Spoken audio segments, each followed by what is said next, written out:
When did I get a message? You have one new message. Hey, JP, you fucking freak, we're partying. Where are you at? I'll chirp you later. Here's Sam. Hey, JP, we celebrated the game tonight, so stop it. Give me the phone. My name is JP. I'm a robot. I like robots. I have a robot vagina. I am not amused.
What's up, everyone? DJ Nubis here with your Meltdown Red podcast.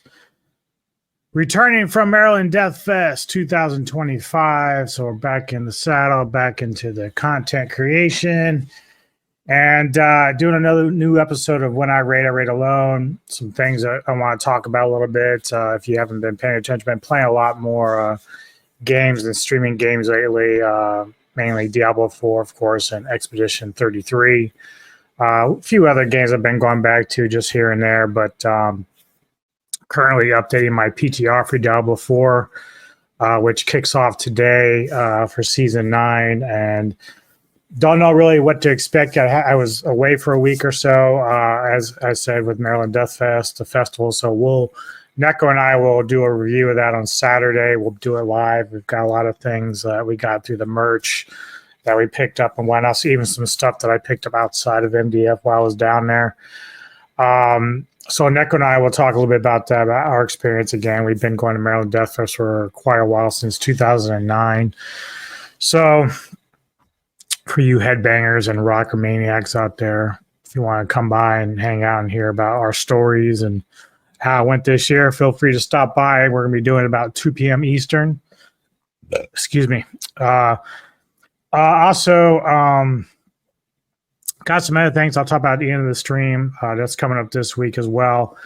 But I haven't really kept up on like what the news and notes were for Diablo 4. So the first part of this segment will be about Diablo 4, what's to come with Season 9. I want to do a reaction video to Sladra, great content creator, Blizzard partner, Diablo 4 partner anyway. He's always been a pretty good and informative gamer, very good at the game itself. So I'll hear what he has to say in regards to Season 9 and what to expect. And then the second half, we'll talk about 10 reasons why Expedition 33 is the best game of 2025. So I'll react to a video with that as well. Well, let's go ahead and get into it.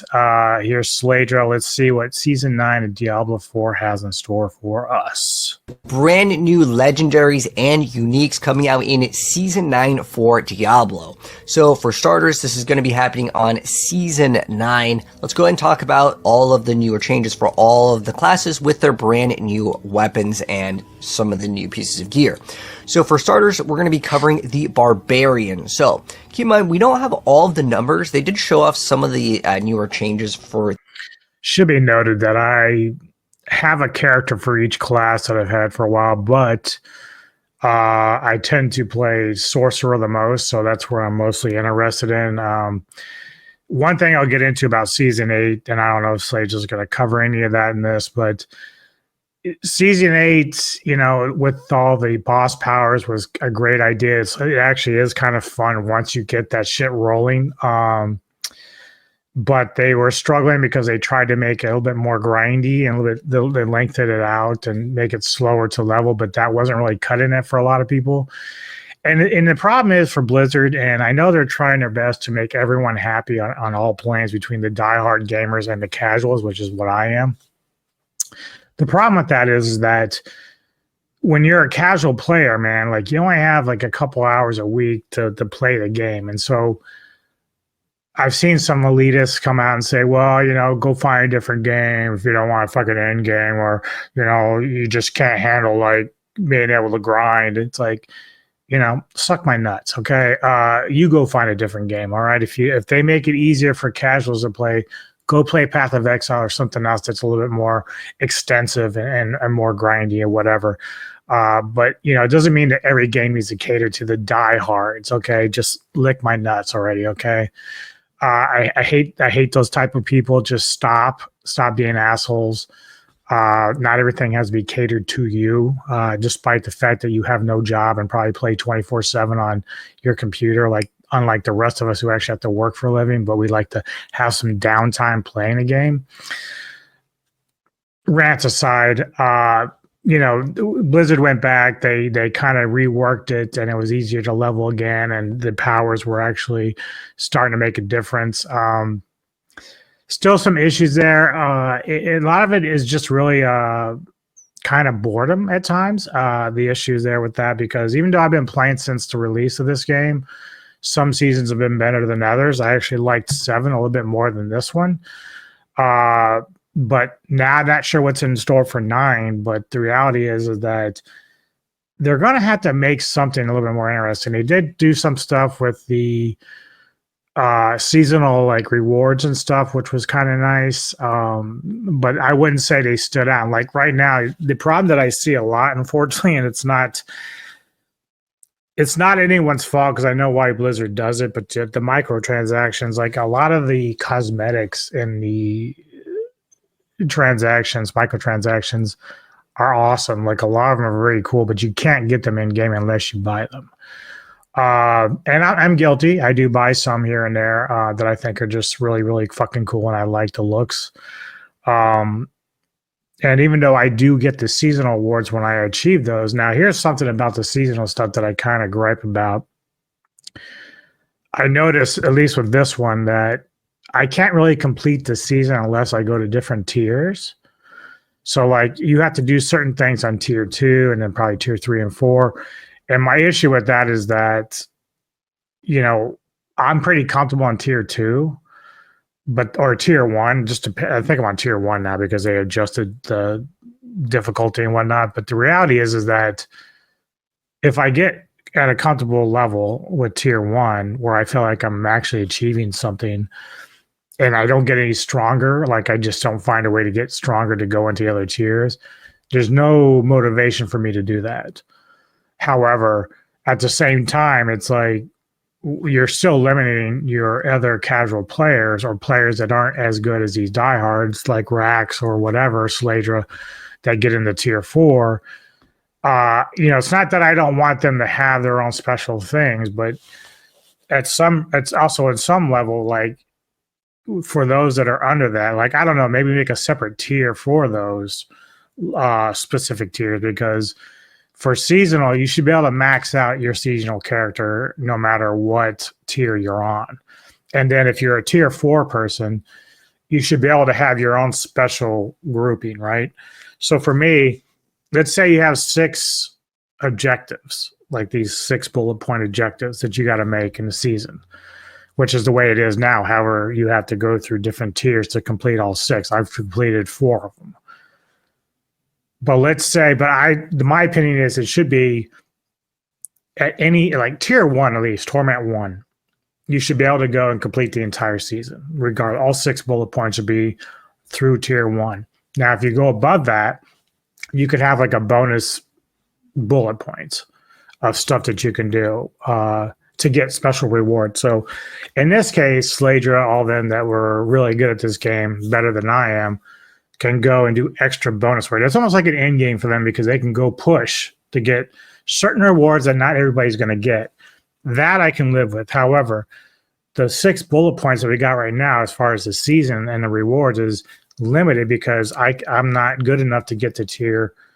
I can probably go into tier 2, okay, but 3 and 4, there's just no way. I'm not strong enough to get there. So I hope they kind of readjust that in some way. Even though they have a bunch of different things they're doing, it's not really going to complete the season for me. So I can't complete a lot of the rest of the stuff because of this problem. But let's go back into season 9 and see what we got going on. The uniques in terms of like what do these roll to, but we didn't get definitive things for everything mentioned, but these are kind of like the quick notes that they did give us. So more than likely we're going to see a change to the earthquake. My guess is a numerical downgrade in terms of its change. They have a lot of these Paragon nodes simplified, as in you don't have to reach a threshold to get the bonus. So expect to see a lot of buffs overall with Barbarian in terms of quality of life and higher uptime on any multipliers in the Paragon zone. There's also a base buff to a lot of the basic skills for all of the classes, but this will also make Barbarian even better because the basic skill Cleave Unique is going to be pretty good. So this is the brand new Barbarian pair of boots called the Hooves of the Mountain God. This is one of the brand new uniques that we get for the Barbarian. We also may see some updates to specifically some of the legendaries that are the aspects, especially with the Earthquake. My guess is some sort of numerical number change, like basically a debuff or a nerf to it. But as far as the unique goes, new pair of boots. It's giving us movement speed, basic attack speed, which is actually pretty good, especially if you get like a greater affix on that. You also get fury per second, and then you get 4 ranks to belligerence. And then when you attack with a basic skill while at max fury, your fury will increasingly drain until you run out, while all of your basic skills now cleave, dealing 100x increased damage. So we may want to go ahead and lock in. If you guys have ever played the Charge Bash Barbarian, that was a really fun build, and now since everything can cleave, you can maybe select the skill that you want. You can maybe do some interesting things with Flay for that 100x increased damage, and then on top of it, if it gets buffed by the base skill, again this is all classes, there's like a 2 to 3 times multiplier for the basic skill, so all of those are getting buffed, and on top of that, Spiritborn counts your other skills as basic skills, so we'll wait and see if that class also gets some massive buffs due to the changes on that. But pretty cool, you get up to like 100x damage here, and then again, basic attack speed, getting this greater affix could be pretty big, so lock in with some basic builds for the Barbarian in Season 9. Next up, as far as Druid, okay, so Cataclysm getting some nerfs over here. A lot of it had to do with specifically snapshotting. One other thing that I'm hoping they do, and I think they've talked about this. I saw some patch notes before I left for Maryland Death Fest, and at least the word or rumor was that you should be able to go into your characters this new season, and whether you're on seasonal or eternal, and have like any specific build to finish the game. I don't know if that was just wishful thinking or actual rumor to be happening. I'm hoping it will happen because I've talked about it before that for me as a sorcerer, like I like my frost builds, and I want like a sorcerer that does all frost. But the problem is if I want to push my game or push deeper into the torment levels, I need to adjust it to like half frost, half electricity, half fire, whatever. And I really don't want to do that because I kind of like the idea of just being like a total frost sorcerer, or if I want to do a total fire sorc or electricity sorc, whatever. Like I want to be able to create those kind of characters where I can just, and this applies to the Druid, why he brought this up. He hasn't talked about it yet, if at all. I want a total werewolf Druid build. I don't want to have to deal with like the bear or any other kind of thing with the Druid build. I want to create a fucking werewolf specific build that will actually help me or can get me to the end game and win. And I want that for anybody, because like you should be able the option to do the mix ups if you want to mix it up into different things, or if you want to do a specific human build or bear build. But if I want to do a werewolf build, I want to be able to do an entire werewolf build and go in and win like a season or whatever. I hope they do that, because they said that you cannot, there will not be like multiple builds to win the game. Like you're going to have to mix match or whatever. And I just think that's very limiting in scope. So I really hope they kind of come back and allow us to say, hey, yeah, if you want to mix it up with different spells and all that is great. But if you want to just use like an entire werewolf build, or if your rogue is like a total shadow build rogue or whatever, you can be able to do that. That's what I kind of want. I don't want to be limited to having to change it up, because every season now, I pretty much have to change my sorc into the same type of sorc in order to get further enough in the game to do any kind of real damage or whatever. So I want to be able to have that option to say, you know what, I feel like going all fire this time, and I want to do that. But we'll see how it goes. Some of the skills, so who knows exactly what they're going to be changing to this. Just more than likely expect some changes to Cataclysm. My guess is some nerfs.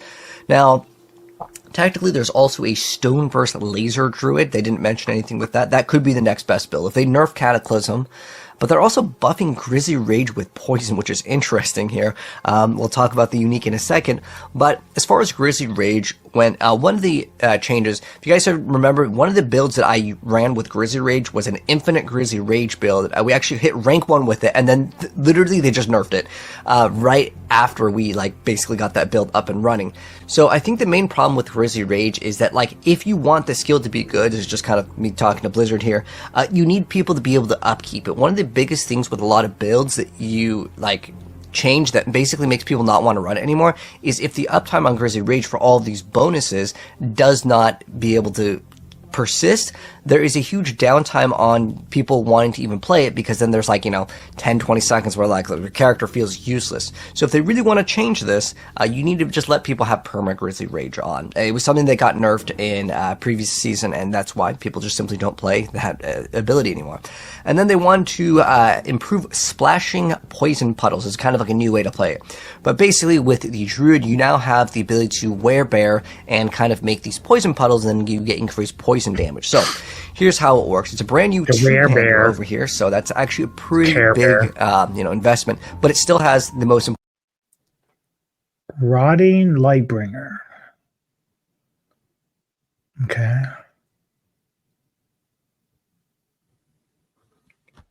important thing, which is the transfer your pulverize to hit twice. So more likely we're going to be looking at a Grizzly Rage build maybe, and I say maybe because again, if you can't persist that bonus, people are just going to look at alternative things to get your damage up. Anyways, it does give us willpower. It's got some poison damage. It also has on the implicit damage to poison enemies. And then again, you have that really good transfer pulverize to hit twice. You also have a massive amount of resource cost reduction. I mean, look at that GA 67 already with 0 masterworking, so it's gonna be quite nice. And then the special unique power for the Rotting Lightbringer is going to be every 10 seconds, pulverize forms a puddle that deals 400x of its damage as poisoning damage over 6 seconds, and then the pulverizing on the That's something else I noticed about Season 8. So they scaled back, basically scaled back how much of the drops you have. So even though,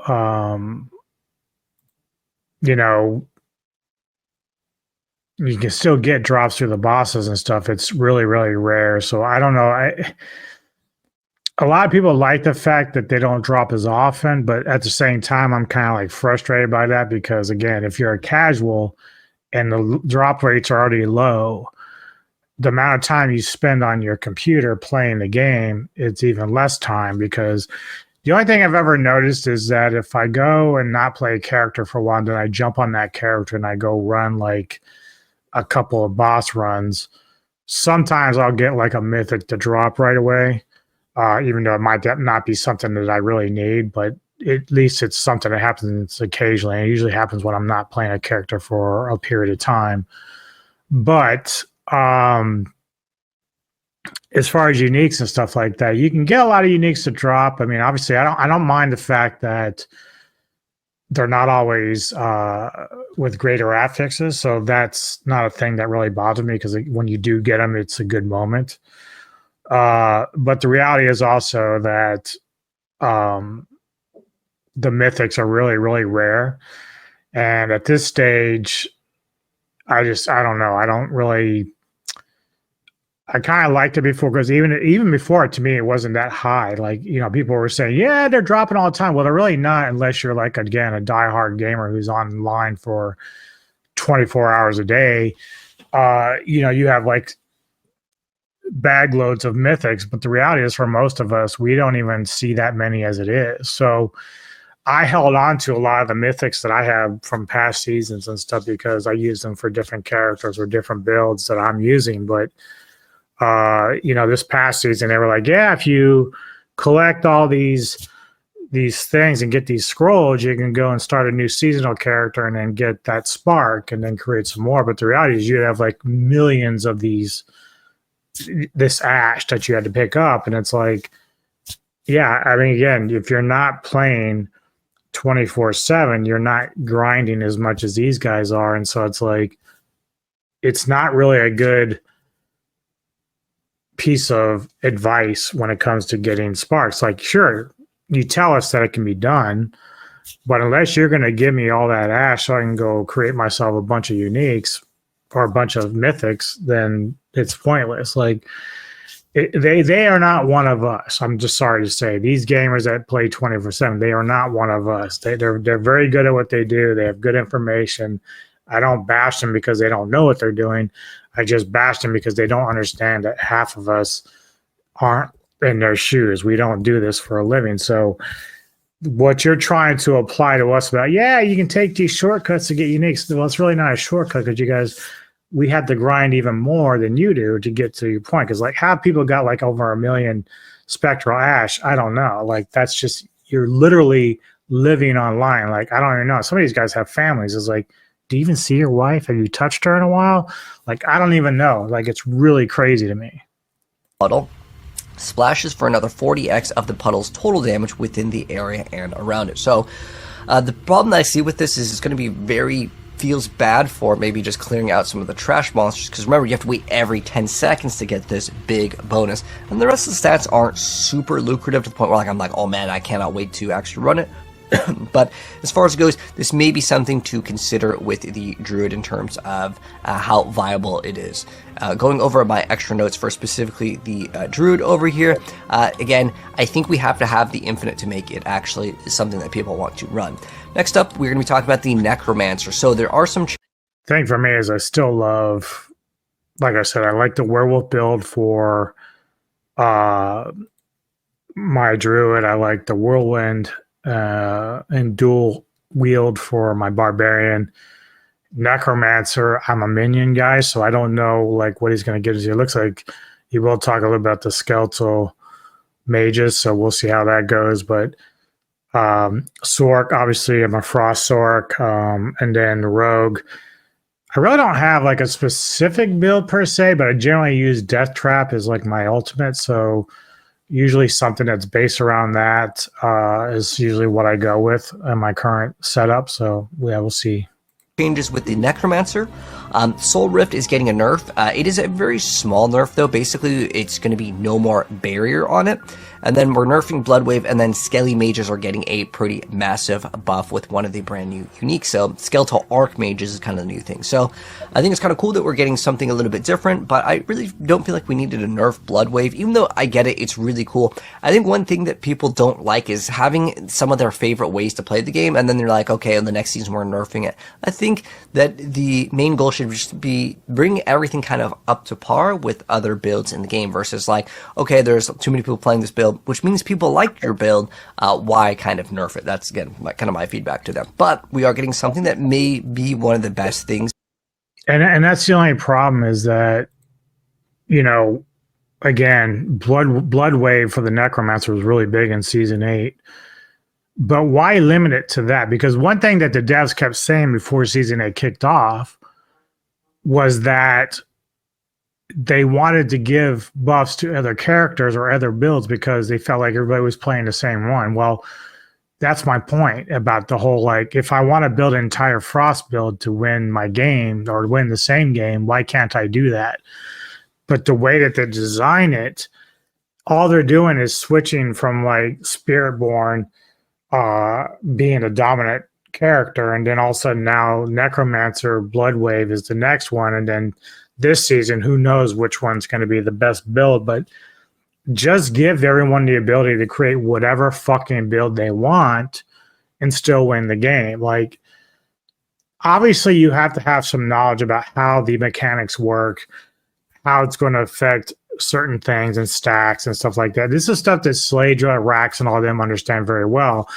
I still kind of struggle with learning some of that part of it, but at the same time, like, again, if I want to be able to build my all Frost build, I should still be able to do all the gaming material. Like, I should still get the end game with no problem. Now, if for whatever reason I want to push further, I may have to make some adjustments. But if for like the base game, as far as getting from 1 to 60 and doing, like, you know, getting some mythics and a few uniques here, that should be fine. But if I'm going to do anything beyond that, like upper tier levels, torment levels, then I need to make some adjustments. But that's, I don't know. I think in order to make the game fun, like totally fun for everybody all the time, is allow us to make the builds that we want.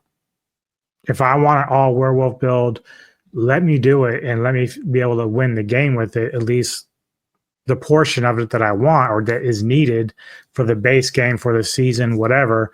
And then if I want to push torments, then I can make my adjustments if necessary, if I want to do that. But if you're just going to limit us to one character every season, that's going to be the granddaddy of them all, makes no sense. It gets boring because I'm not going to play Bloodwave. I'm going to play Necromancer Minion, which I have a pretty good minion build, but at the same time, it's like it's not going to be as strong as Bloodwave in that last season. But why isn't it? Why can't I have a strong minion build to do that? Like, I just, it makes no sense to me. For the next season, which is the Hand of Naz, which is a pair of gloves that gives you max life, attack speed, gives you skeleton mage damage, as well as ranks to the skeleton mage mastery, which that's probably what you want to get greater affix here. Anyways, if you sacrifice both your skeletal warriors and golems, grants additional skeletal mage for each minion sacrifice. And then when a skeletal mage attacks enemies 25 times without dying, it upgrades to a skeletal archmage. Skeletal archmage teleport to safety when attacked, and their attacks occasionally shatter on impact, dealing 100x increased damage to the target and up to 3 additional targets. So you can basically have it bounce. So that's a pretty big multiplier over here. I don't know what this exactly means when it says occasionally shatters, because if that's like 1 out of 10, then that's like a very low multiplier, right? But you also are getting those ranks to the skeletal mage mastery, and then sacrificing the minion gives you an additional minion. So all the bonuses with your mage get even stronger because you're getting additional minions. And obviously, eventually, all of your mages will become arc mages because, well, you are getting the bonus for all of them. And then next up, this is where there is a pretty big nerf to rogue. Okay, so unfortunately, even though I love the rogue class, I gotta admit, it's not looking super hot. We're getting major nerfs to specifically Death Trap. They want to buff up the Poison Trap, but there's not as many good multipliers for that compared to Death Trap for sure. Even though we had the new, like, Icarus Rose, maybe some of these new aspects, again, these legend. Yeah, see, I don't like that because, again, going off the idea that every time you have like a strong character, instead of like bringing everyone up to that level, they want to scale back the main character that's doing well and then buff everyone else. And then all of a sudden what's going to happen is your rogue build, which might be poison or whatever, is going to be stronger, and Death Trap's going to suck. So then I have to worry about changing my eternal character into whatever fits, but I'm not going to do that because I just refuse to do it. I'm stubborn like that. But the reality is, like, I get sick of this where we're just having to have one character or one build be the strongest in this game. I wish Blizzard would just kind of stop with the nonsense and like allow people to build whatever they want, let everything be strong to a certain extent. Obviously, you don't want to be too crazy, but the reality is, like, bring everything up to snuff to where they're all equal, but different builds. So you can play with it. That's the whole idea of having fun, is succeeding at a game. Yes, challenge is important, but that's why you have different torment levels. That's the whole reason why you have that. And I'm glad they finally did that. That was something that initially when this game started did not have that. Diablo 3 did. And I kept crowing about it, and they finally put different difficulty levels in Diablo 4, which is what they needed to do.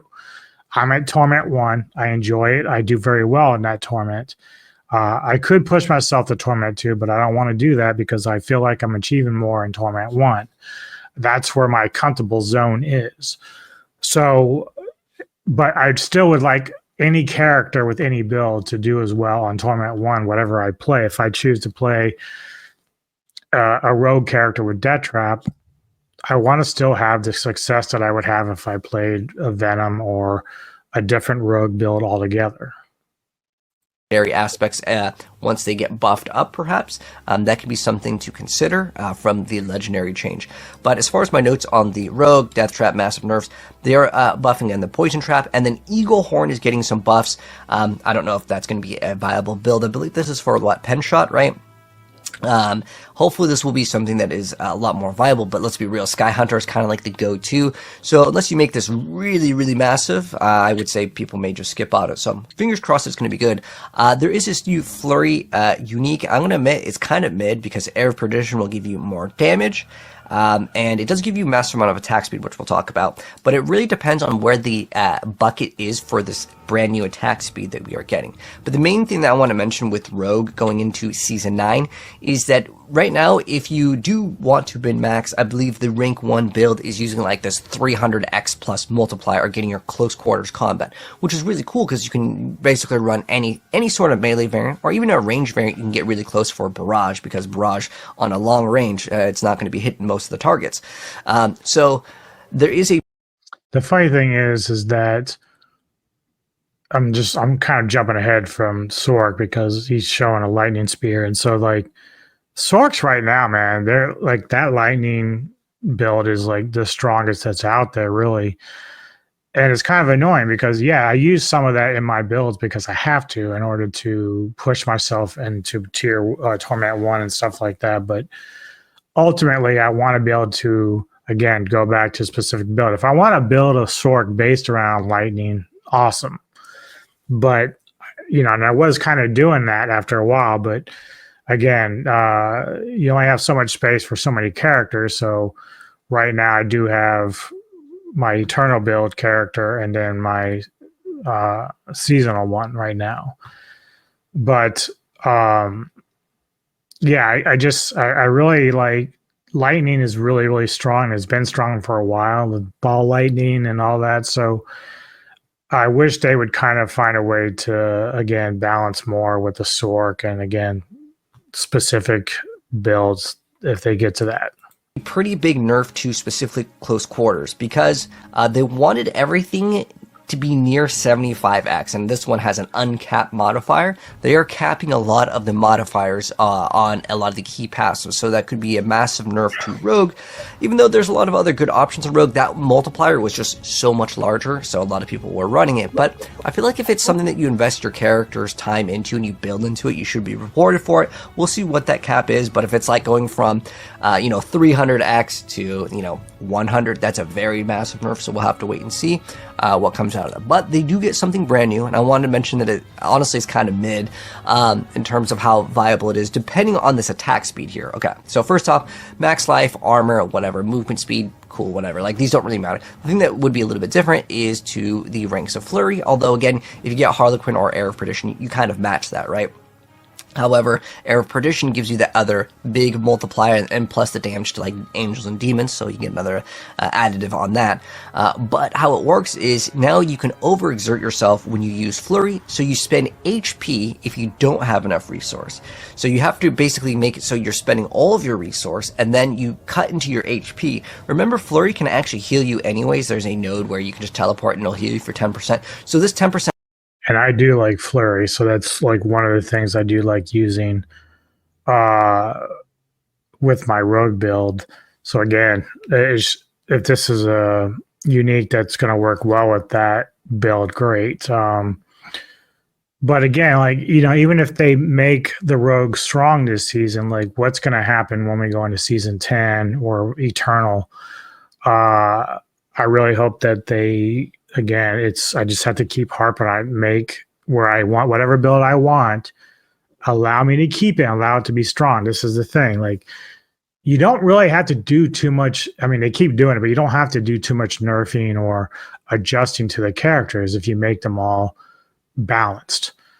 And then the only thing you have to worry about come season is like what kind of powers you're going to throw in there. So if you're going to throw in witch powers or boss powers or some other thing, vampire powers, whatever, that's the only thing you have to adjust. And so doing all this other nonsense is just making it harder on themselves as well as frustrating the gamers. Life cost does not matter, but you also want to make sure that you're spending enough energy, but because you can attack super fast, it should cut into your HP relatively quick, but again, you can circumvent that by just getting the node that gives you 10%. So as far as it goes, like, you can overwrite this. You can maybe even run like the undying aspect plus any other ways that you would be able to heal. That would be another way that you can recover. So you get a 50x multiplier. Again, it's under Air of Perdition. And then also with Air Perdition, you get that crit on it, which is really good. That's why I was saying that it's kind of mid in that design. However, you do get up to 50% attack speed, and that always rolls, apparently. Like, that doesn't have a range. It says your attack speed by 50%, it's just straight up 50 for 5 seconds. And now this does not stack. If this did stack, then it would go crazier. And then it would actually be good because I don't know how many times it would stack up to.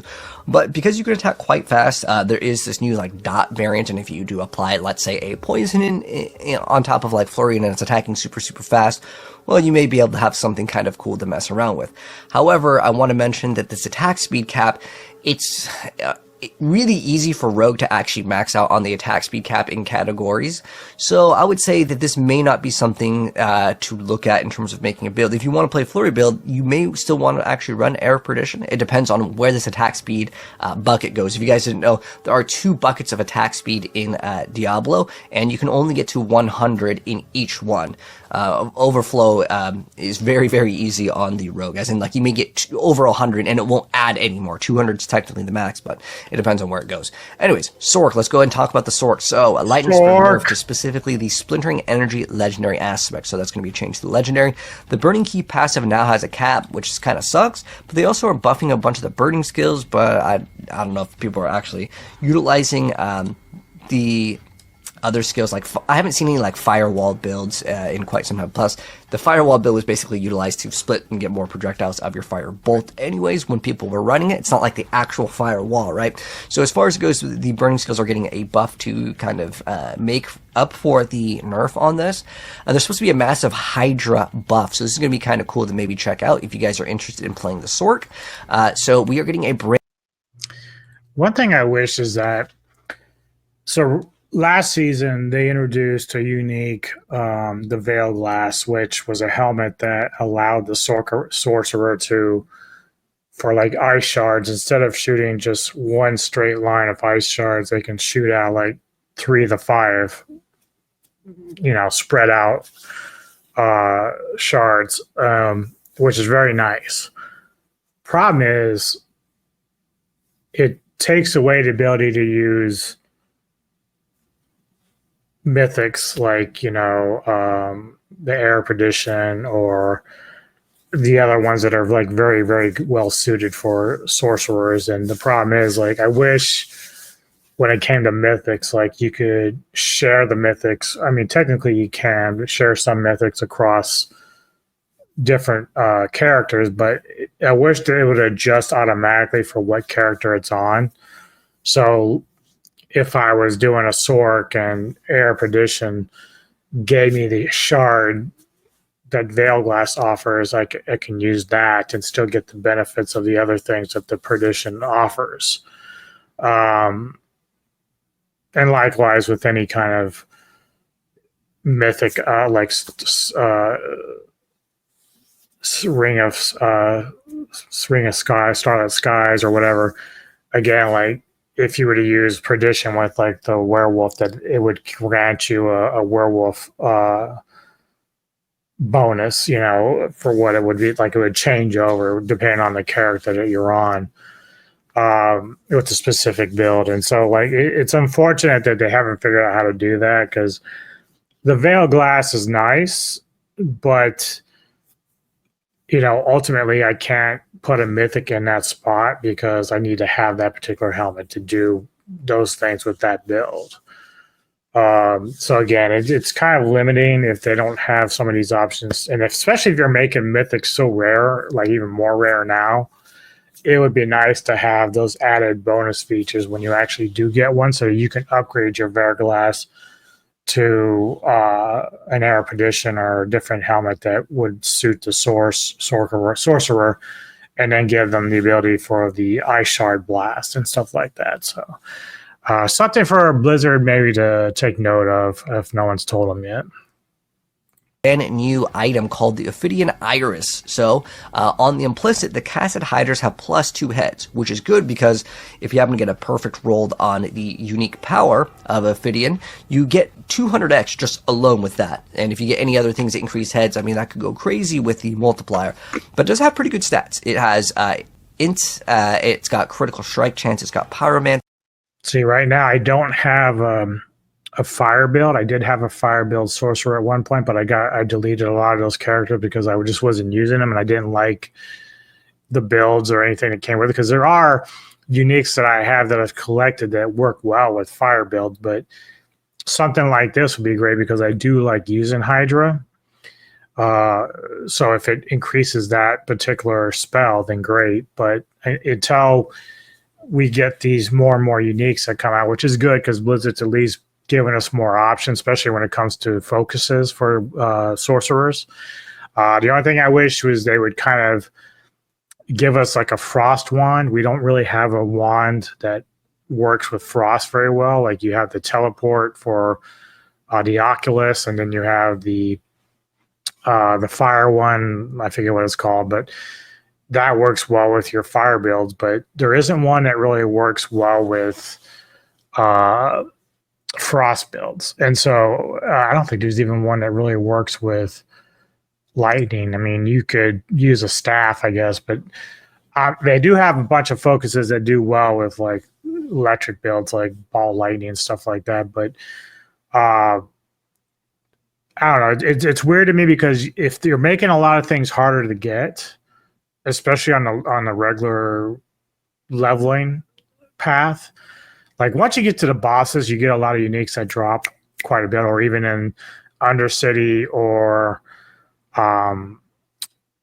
in the what is it, the 10 trials or whatever you do. I forget what it's called. I've drawn a blank. My ADHD is kicking in, but basically once you start getting into boss runs and stuff, you're going to get uniques that drop and with greater fixes and whatever. So then you'll get your stuff. But if they're making it harder along the way, then at least by the time we get to the bosses, like have some more options with uniques like frost wands and stuff like that, like for each build that you want to use. Just more things. I mean, maybe Blizzard's already working on the future of doing that because they are continually adding stuff, so that's cool. So we'll just have to kind of see how that plays out. This is like additive, so it's like whatever. And then you also have the Devouring Blaze, and now how it works is Hydra is a core skill, so all the bonuses, like if you're running like Star of the Skies, Air of Perdition, well, it's going to be awesome because it now counts as a core skill. And then for each head above 3 that it would have, the Hydra instead grows larger and deals 100x increased damage. And it says for each head above 3. So again, your goal is to get as many heads as possible, and then you can get a crazy multiplier. So I'd be on the lookout for this. They also said the Hydras are going to be larger, and it can do splash damage. So it's going to be much better for clear speed as well. And I think this will be kind of a cool thing if you guys are interested in doing like the Infernal Hordes, as they are buffing the like gem rewards for it. So maybe you can lock in, make a turret build, and everything's going to be deleted. Be kind of a cool, fun thing to mess around. Infernal Hordes. That's what that run is called. So I'm definitely looking out for Sork maybe as my starter class for Season 9, because this just looks like it's going to be fun. Next up, guys, Spiritborn. So what are we getting in Season 9 for the expansion class? So there's going to be some changes with Deflection, and Razor Wings basically going to be getting a buff. So that's going to be cool. And then they also mentioned the Hunter reset. They didn't actually explain what they are changing specifically with this, but basically they want it to be a little bit more consistent. So if you didn't get the reset, it didn't feel as bad, because let's be honest, everyone still plays the Hunter, and they actually went into like 90% plus are basically playing it. And while they have buffed up the Gorilla Ultimate as well as the Eagle one, the Hunter is just so... It's probably the only character that I don't mind using multiple different things with. So Spiritborn mine, I use obviously Gorilla, Hunter, the cat, or even the bird, as well as the centipede. So like I use virtually everything from the Spiritborn class in my build, because a lot of them do a lot of crazy things. Like the venom from the centipede is very strong. The gorilla gives you the defense, and then of course the cat's speed, and then the bird has like some nice wind and electric damage it can do. So like there's a lot of different things that the Spiritborn brings, and so that's one class where I don't care where I'm mixing it up. But again, to be honest, if I wanted to go and take a Spiritborn character and just make like a total centipede build, I should be able to do that and have success. Like I should still be able to have success through the story and even tier or Torment 1. Like I think that should be where the limit is. So you should be able to reach those goals, and all your seasonal quests and your seasonal reward should be through any character, any build that you want. if you want to push further from tier 2 on to 4, make it to where you have to kind of mix it up to get to that better build. I think that's the way to go, in my opinion. So much better because of the way it kind of interacts in the game, basically giving you that bonus massive damage, and then you get all of the other bonuses that you would because it's a Jaguar, and most people play double Jaguar. And then there's also going to be a huge new build coming out with Poison and Thorns that I'm actually very interested in. It has some potential, honestly, to be one of the best builds in the game, because it's got a crazy unique. But as far as my notes here, they didn't specify what they're doing with the Hunter reset, but something is going to change with it, so it may not be able to be up 100% of the time, but there's going to be some more consistency that you get out of it, because they mentioned it feels bad when you don't get those resets. But the thing that I want to go ahead and highlight is the brand new Balazan's Max Auto. So these are a new pair of unique pants, and it's going to give you Dex, Max Life, some Thorns, which is actually important for the build, and then you get +2 Bastion. So how it works is each attack damages close enemies for 300% of your Thorns, but it also deals 100% of this damage as poison over 3 seconds. And each time you retaliate with Thorns for 5 seconds, the poisoning damage is increased by 100 up to 300%. So it only has to proc 3 times. So I think that this has a lot of potential, especially because you can scale your poisons to be when it would normally crit, you would get some extra massive bonus with the Noxious Resonance. So it's going to be up in the air to see how powerful this actually is, because I've always wanted to see a Thorns build kind of emerge out of the game to be top tier. And there was a Barbarian build, if you guys have remembered, I dropped gameplay where you could one-shot anything in the game. It would go crazy in terms of damage. It's because it was a bug. But that build was... I need to get back to looking at Sladra's. I think he's on Mobalytics or one of Max Roll, one of the two, maybe Max Roll, but I need to check his builds again. Right now, I'm kind of using Pony Hoss builds, schematics on what to do, but I haven't really touched my other characters. It's mainly the source, but I'd be curious, where Sladra is in terms of his builds and stuff like that now, if he still has his builds up on either one of those websites. Because he is actually very good at this game, knows the mechanics and everything, the internal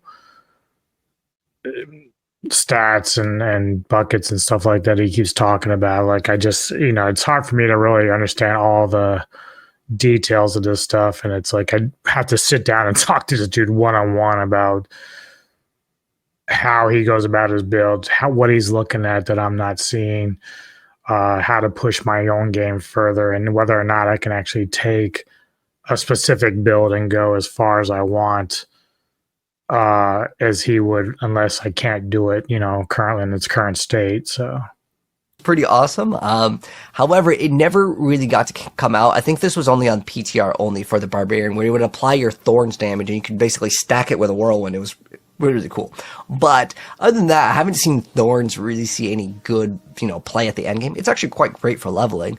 But as far as it goes, yeah, you can lock in and either scale Thorns to deal the damage, because remember, each of your attack damages all of the enemies for that amount of Thorns. And I'm curious to know if there's any really cool variants of Thorns that has emerged. There at one point was a rogue Thorns build where you could actually crit with Thorns, but then that actually got nerfed with something that would give you 100% crit, and you could crit with Thorns, but normally you cannot crit with Thorns. But I'm wondering if this interaction may let you do it, because then maybe you can get that sort of crit with the poison, because again, Noxious Resonance, it kind of works with dot damage or the poison, and so it'd be cool to see if this is going to be a top tier build. So be on the lookout for some sort of Thorns variant for season 9 for the Spiritborn. But let me know, guys, what class are you guys most excited to mess around with? By the way, there's a lot of unique changes, basically a lot of buffs to these things that people aren't using. So even though I didn't show any legendaries, just expect to see some of the ones like I mentioned over here, anything with any bursting venoms here. They mentioned these are getting some buffs here, but we don't know the exact numbers here. But I'm definitely looking forward to trying out these new arc mages and see how consistent this is, because it says occasionally. I kind of need that number to determine if it's going to be good, because if it's again once every 10 attacks, or if it's every other attack, then that kind of changes things up. But But as far as Druid goes, because it's every 10 seconds, I highly, recommend them to change this number to like every time you use Pulverize, because when you have something on a long cooldown, especially 10 seconds, if you're on that. Okay, so that's pretty much it for that. So yeah, not much more. And there's like a little bit of the classes and what's going to happen with each class. So that's kind of a nice breakdown of what's going on with each one of them.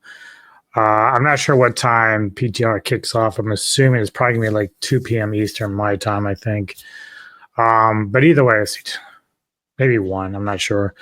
Either way, we're going to move on to the next segment for Expedition 33. And if people have been watching my channel at all, I've been playing a lot of that lately. Still, I'm at a stage right now. I'm getting ready to kick off Act 3, but I'm kind of building up my character and trying to get some more Pictos and stuff. I kind of just learned about this game off of a whim, but one of the biggest things that drew me to it was turn-based. And it's I grew up with like Final Fantasy, and mainly my Final Fantasy VIII is like my favorite Final Fantasy game. And even though the game series itself has kind of gone and moved in a kind of a different direction, for it's like half turn, half reaction play. I like turn-based. I think it's very cool, especially if you're trying to get into a game. Like you're starting to learn the mechanics. Like the thing about Expedition 33 is that you still have to learn about dodging, parrying, and stuff like that. So it's not as easy as you would think it is.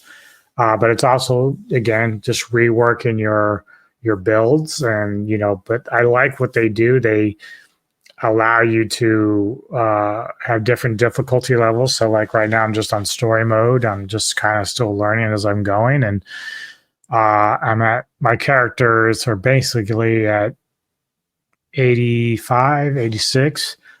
I'll try to get to the 99 and then, start working on some of these other boss fights to get some more of these Pictos, because I'm learning that you got to sort of make the game a little bit easier to win in the end, like have certain builds and certain Luminos. And but a lot of people really like this game. And so even Asmongold and some of these other people that are playing it have really enjoyed it. And a lot of it is having to do with the story.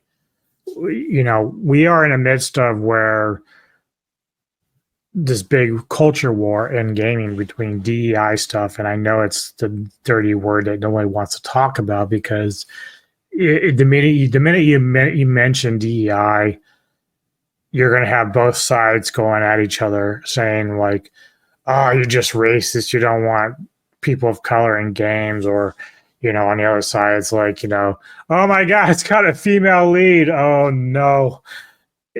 You just have too many extremes on either side that don't really, they're the ones missing the whole point of everything. This game, like when we talk about like Dragon Age Veilguard, right? Everyone admits that the game is pretty fun. Like the mechanics of the battles are good and the graphics look great and everything like that, but it's the dialogue, the story. It's very weak. It's like it's been written by a 12-year-old young adult doing like young adult smut or something for, non-gendered or gay people or whatever, or trans, whatever you want to do, because the writers are inserting real life scenarios into a fantasy game. And so people are fed up with that kind of shit, right? So even if you're going to do shit like that, so even think about Assassin's Creed Shadows, same kind of problem. Rather than just write it into a way where it makes sense of the stories that you have involved, it's trying to overtake the fantasy aspect, because, you got these small percentage of gamers that are trans or gay or whatever, and they want to be, represented and recognized in gaming. Not a problem on the surface. However, when most of your gaming community is like straight people, men, women, who are diehard gamers and play, and they're their biggest consumer base, you would think that you would actually cater to them. And if you're going to do specific games for, other alternative lifestyles or other people, where it focuses on those issues that they want, you can't be dumping in like $200 into these games and then not selling them. And part of the problem is that studios just don't care anymore. Like a lot of them are just saying, fuck it, we're going to take the loss, but then we're going to yell at gamers for not buying the game that they didn't want to begin with. Like if I'm a studio, I'm telling my developers, make a game that's going to sell. If I dump 200 million into this game, I better make 400 million off of it. If you're going to sabotage this game by inserting your politics into it because you feel like you need to do so, I'm going to fire you because you're fucking with my money. This is my money. I put my money in this game. You're fucking with my money. So I don't know why studios aren't learning this lesson. Like they keep fucking up and then they wonder why they go bankrupt. Like it's not science here. Like, you know, it's not rocket science. It's about economics. And so like you have a consumer base that's mostly men. You know, they do say that women play a lot of games, but women play a lot of the phone games. We have to clear a lot of that up. But regardless, even a lot of the women that play these games are on board with, you know, non-DEI stuff because they want it done naturally. And games have always been very diverse. You can go way back to many games that are diverse. But because there are certain portions of the internet media or activists that are out there that are trying to act like they are gamers, they might play games, obviously, but their biggest agenda is to try to overtake everything and, you know, take out what they deem to be chuds or whatever, even though if like one of the biggest things I've seen is like whenever, so think of Concord, right? Concord had a bunch of characters that looked like alternative lifestyle. So it'd be like freaky hair, a bit overweight, a bit clunky looking, average looking women. Some that I thought were women are actually men. You take that and people are like complaining about that, right? So it's like, and I can understand because like if I looked at Concord, I said, I'm not interested in playing any of these characters because they don't look cool to me. They don't look sexy. And that's not from a sexual standpoint. That's just like if I want to play God of War and I want to play as like a Viking, I want the dude to look buff, man. Like it's not a gay thing for me, but I want him to look cool and buff. You know, I don't want to be fat. Like what the fuck? And people are like, well, I want them to represent and look like me. Well, I don't want to look like me. I mean, look, I don't find myself to be unattractive per se, but I'm not like fucking Chris Hemsworth either, right? So when I'm playing a game, dude, I want it to be fantasy. I want to be able to detach myself and say, I want to be in this game. I want to play as this. You know, just like with Diablo 4, my werewolf build, I want to be the werewolf. Like, you know, I'm not a werewolf, but I want to be a werewolf. And I want to look cool. If I want to, most of the characters I play in games are chicks because I think they're cool and they're sexy and they're awesome. They're badasses, right? So if I'm playing a game and so like, let's take First Descendant, you know, the chicks in there are hot. Well, that's what I want.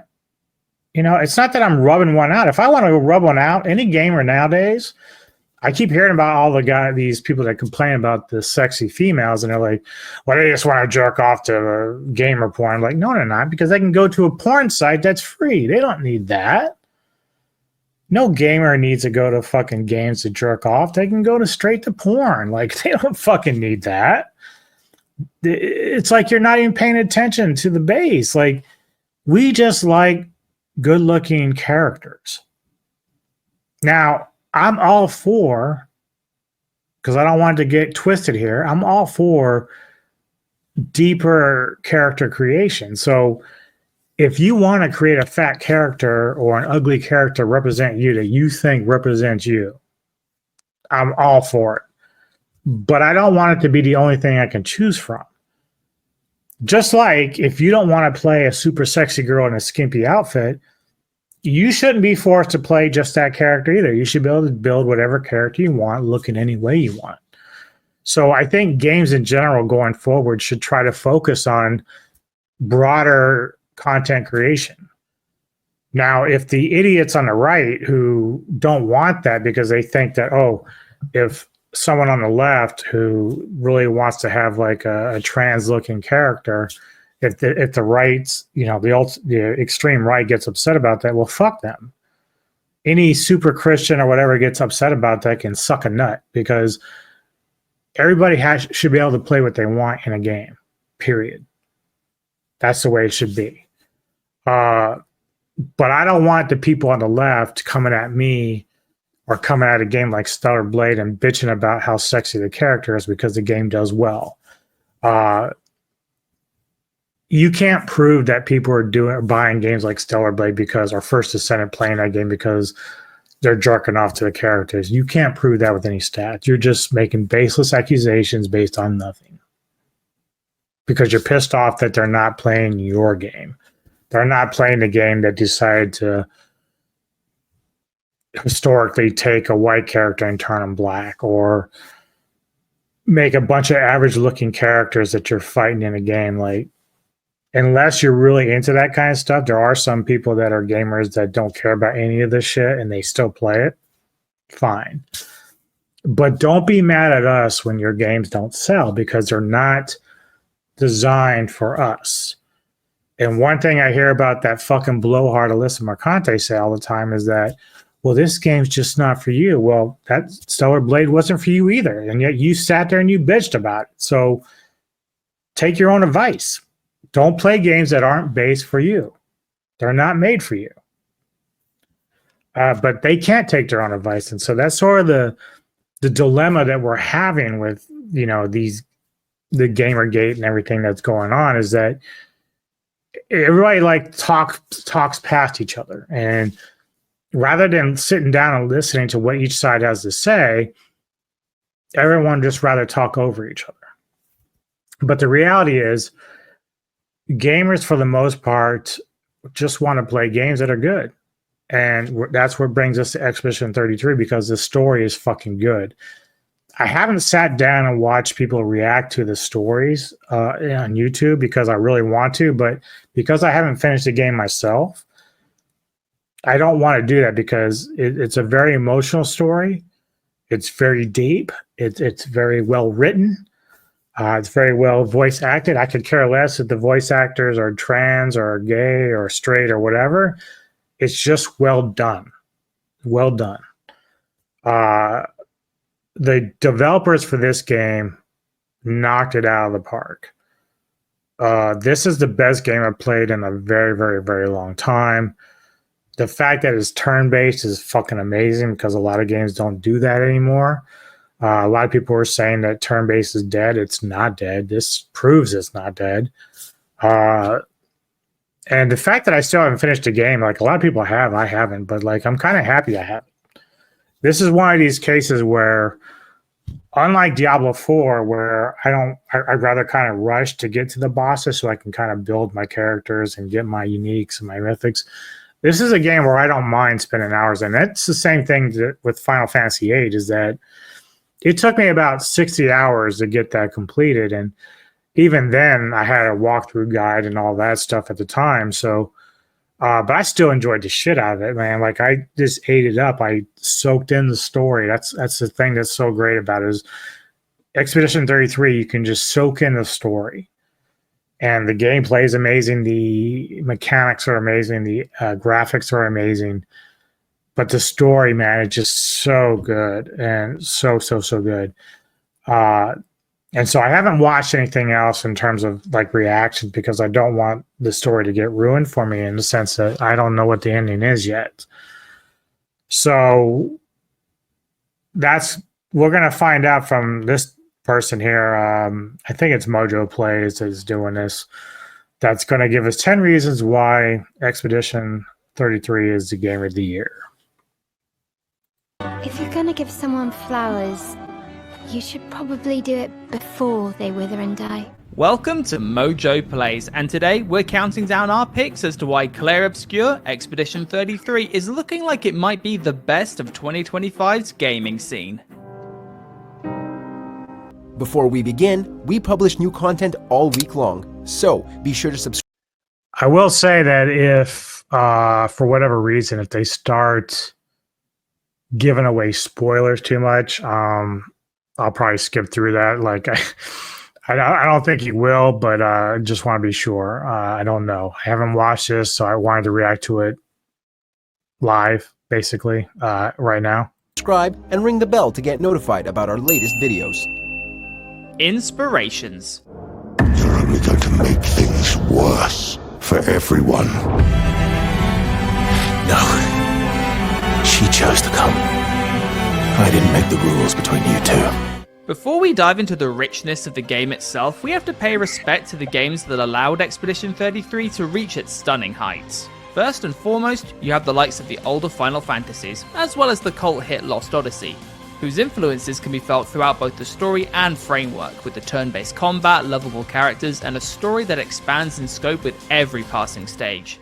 Then you've got Persona 5 with its stylish interface, and even Souls-like games with its challenge and brief windows to counter. And that's not even touching on how beloved French literature like Le Horde du Contrevent helps inspire aspects of the narrative.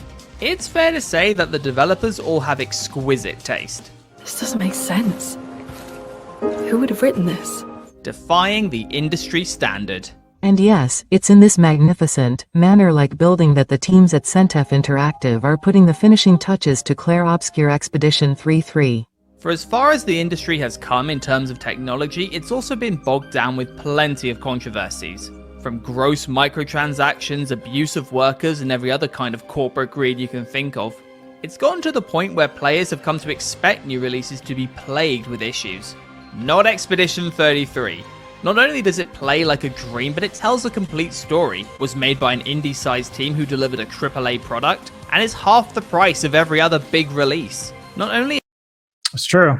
Yeah, it's not super expensive. Like I said, I'm only in beginning of Act 3. There's only 3 acts that I know of.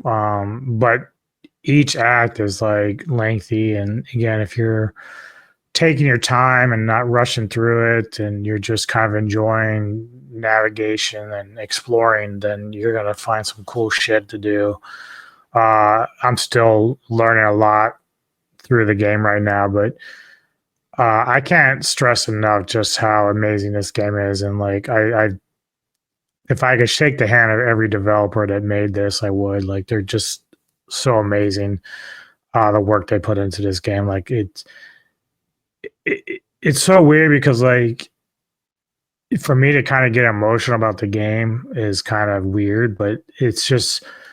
This is what you live for as a gamer. It doesn't matter if you're a casual or a diehard. This is the kind of shit that you live for because you can tell that people cared. You can tell that, you know, they put their heart and soul into this and they wanted to make it as fun as and thought-provoking as possible, and just a lot of detail into the work. And so it's just so goddamn amazing. Is this a testament to the integrity of the developers?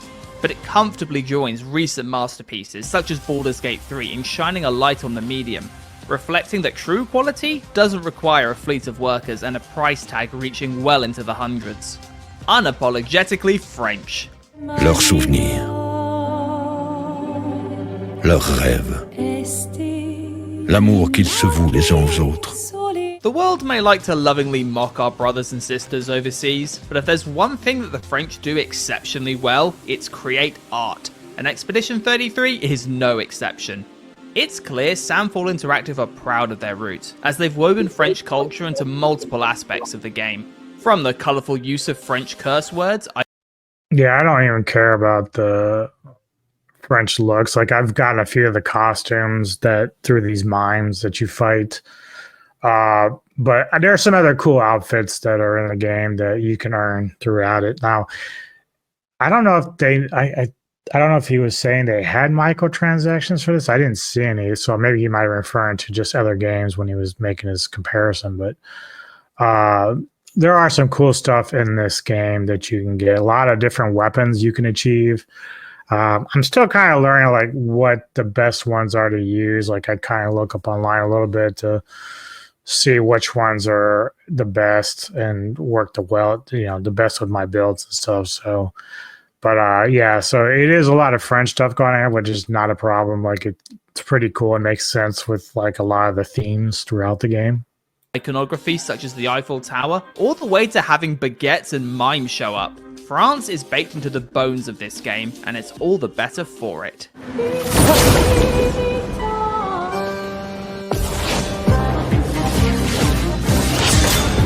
The Squad. Legacy can take many forms, right? Yeah. You told me that. Right.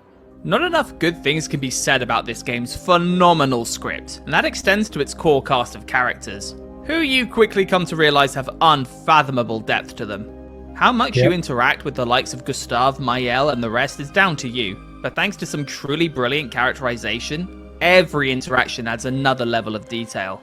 Not only do we get to learn more about them as people and as expeditioners, not only does it further enrich the world building, but getting to know your team better also leads to unexpected quests, skills, and rewards. Crafting just one likable, flawed, and intriguing character is often a tall order for any RPG, but to knock it out of the park with everyone? That is damn impressive. Special mention to the actors as well, because the performances all around are truly stellar. Depth of customization.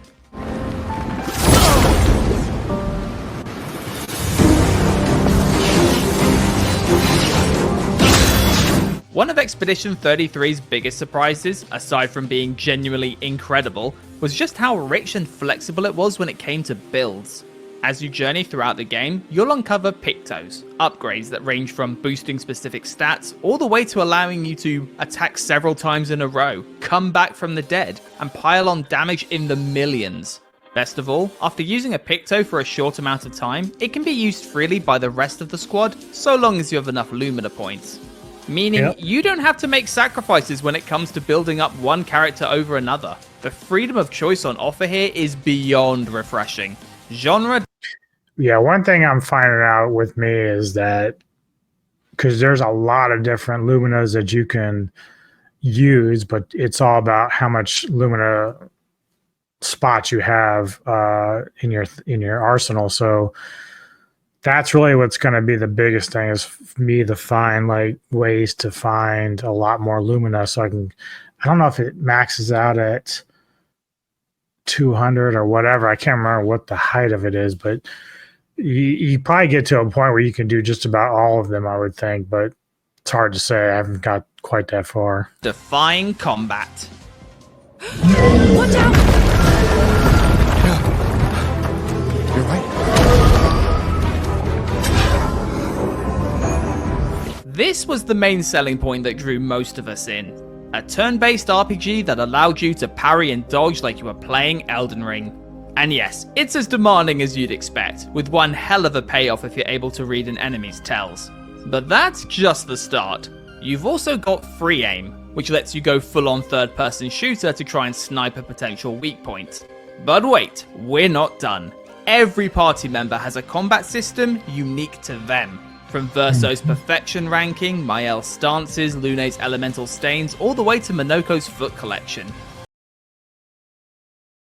There are countless ways to decimate your enemies, and all are a blast to implement. Protocol also states, never move solo. I'll let you choose which protocol to break. Cinematic bosses.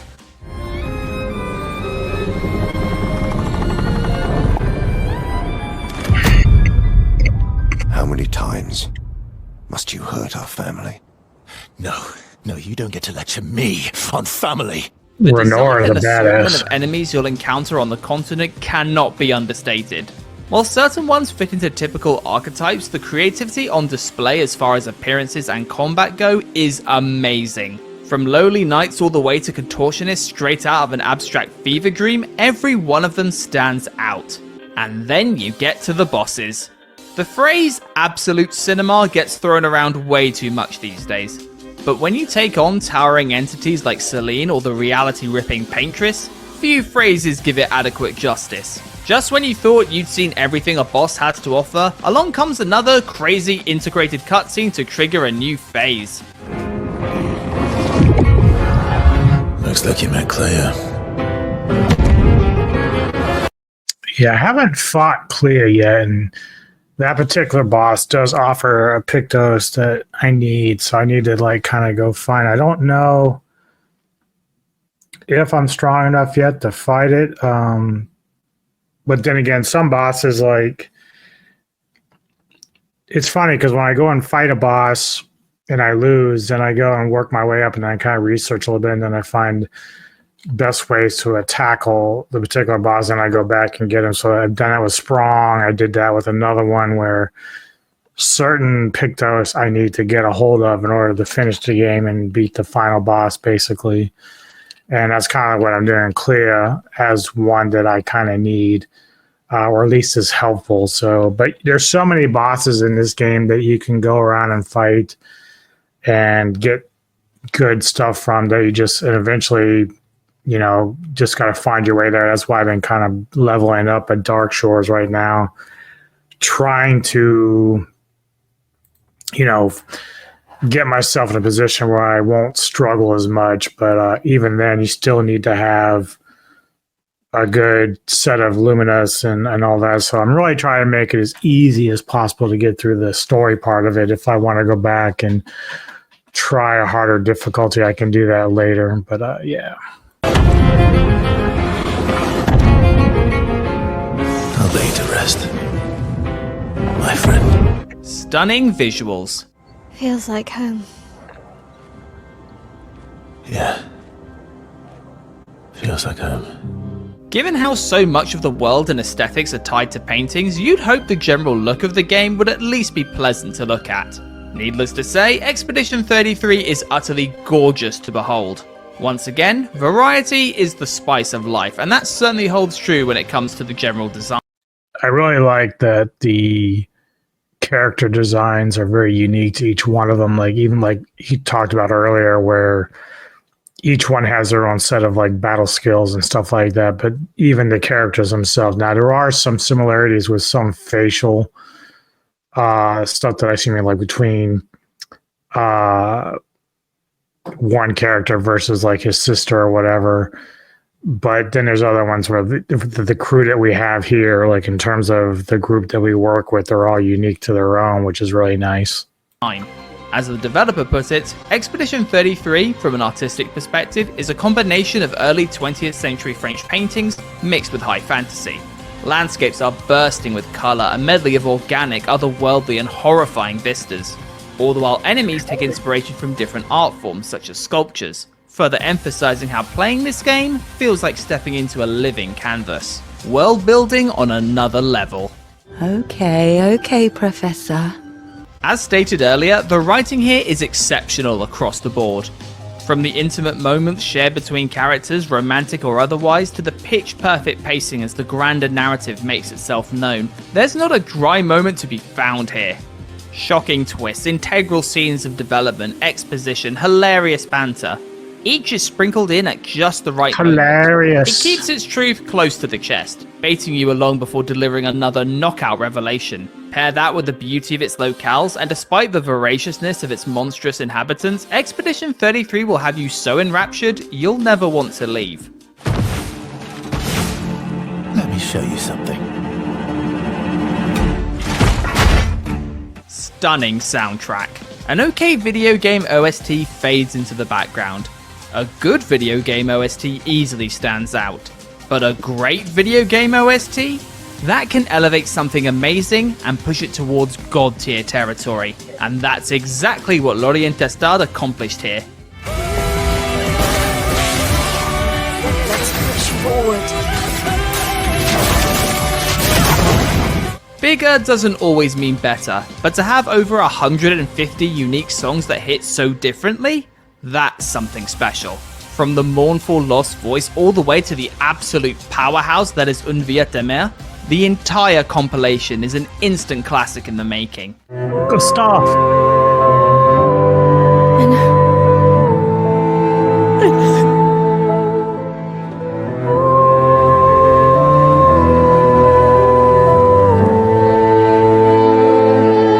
Without these magnificent tracks, Expedition 33's most palpable moments wouldn't have hit nearly as hard. What's your favourite part about Expedition 33, and do you think it will take away the prize for Game of the Year? Let us know in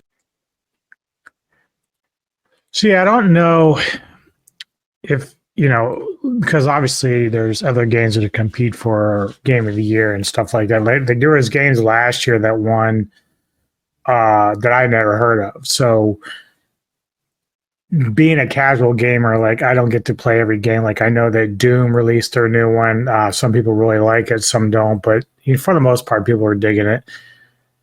Will that be a contender? And then what other games out there? Path of Exile 2 might make the list or may not. Who knows?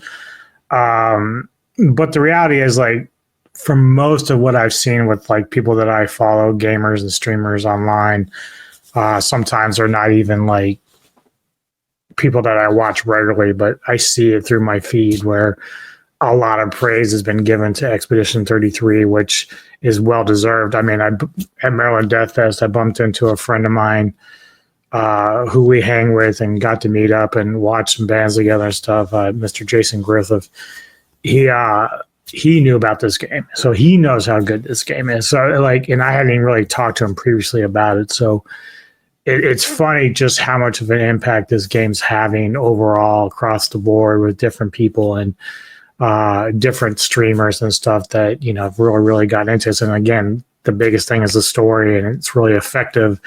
And judging by the thumbnails that I've seen on some of the streamers, videos, which I haven't sat and watched yet, because like I said, I want to wait till I finish the game to start watching reactions to the cinematics. I can tell that they're affected by it, which means you're immersed. And that's all about why we play the games with like this, is because of the immersion of the game and the fantasy. When you have games like Dragon Age or Dragon Veil or Dragon whatever the fuck it is, or Concord or Dustborn and stuff like that, where they're trying to hammer a square peg into a round hole because they want to showcase like diversity or showcase weird narratives that they want to overtake any kind of rational story or any kind of like other stuff that's going on in the game. It just takes you out of the immersion. Like if you're playing a fantasy game and there's stuff that like dialogue that doesn't really belong during that period, do you sit there and say to yourself, well, you're getting into the game, and then all of a sudden the stupid ass dialogue pops up, or it doesn't make sense to the story, or the story's just not very strong, the writing's not very strong. People are going to shy away from that because they don't want that. For the most part, there are people that don't mind it. Like I said, there's portions and percentage of the people that won't mind enjoying games like that. But when you look at the gaming community as a whole, at least 90% of them are the people that want stuff like this. They just do.